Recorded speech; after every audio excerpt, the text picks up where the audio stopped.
2 Samuel, also known as Two Kingdoms. As the book of 2 Samuel, Two Kingdoms, opens, Saul is the first king of Israel, and he was successful both at uniting the tribes of Israel and defeating its enemies. Saul and his son Jonathan die in battle. Saul's other son becomes king of Israel. David becomes king of Judah and reigns for 7.5 years. War between the houses of David and Saul ensues, and David's house is getting stronger than Saul's house. By chapter 5, David is king over all Israel and Judah. David and his army defeated the inhabitants of Jerusalem, and David established the city of David in Jerusalem. Children were born of King David, most prominently Solomon and Nathan, who are listed as direct descendants of Jesus Christ in the New Testament books of Matthew 1:1-17 and Luke 3:23-38 genealogies.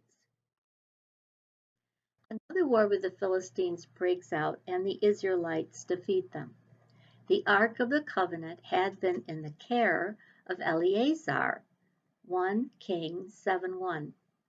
And David eventually brings the Ark of the Covenant into the city of David with the intent of unifying Judah and Israel by establishing Jerusalem as the primary sanctuary.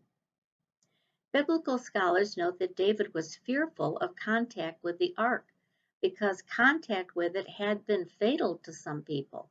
So he placed it temporarily in the house of Obed-Edom, a Philistine loyal to David for 3 months. The ark did not harm the household of Obed-Edom, and in fact, the household prospered. So David felt confident to move the ark into the tent tabernacle that he erected for it in the city of David. The prophet Nathan told David that the Lord wanted to have a permanent house rather than a tent tabernacle. God said to the prophet Nathan, "I will be his father, and he shall be my son." 2 Samuel 7:14.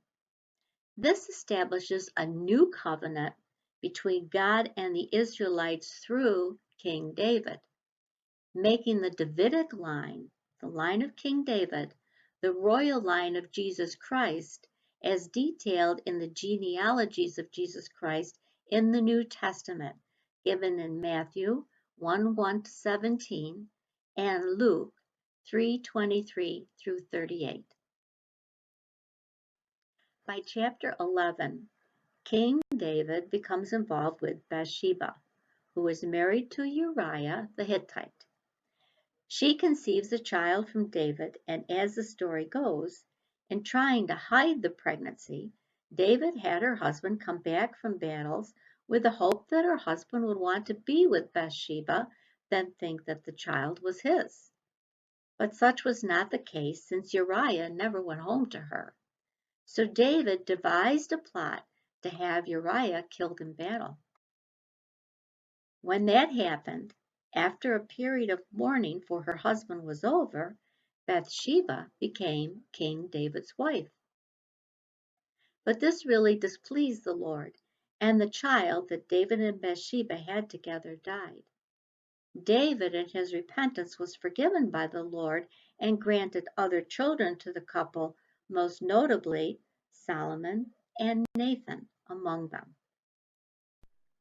The lineage of Jesus Christ, as told in Luke 3:23-38, proceeds from King David and his son Nathan to Jesus Christ, through what most scholars believe is Joseph's bloodline, since adoptive fathers were given legal right to be named the father in the genealogy of all the children in their household at that time. The lineage of Jesus Christ, as told in Matthew 1:1-17, proceeds from King David through his son Solomon, which most scholars believe is the Virgin Mary's father's bloodline, since women were also mentioned in Matthew's genealogy, which is highly irregular for that period of time, further indicating it was the bloodline of the Virgin Mary's father. War, famine, and then plague descended on Israel. A seer named Gad tells David to set an altar and offer a sacrifice for the Lord, and the plague was withdrawn at the end of the story.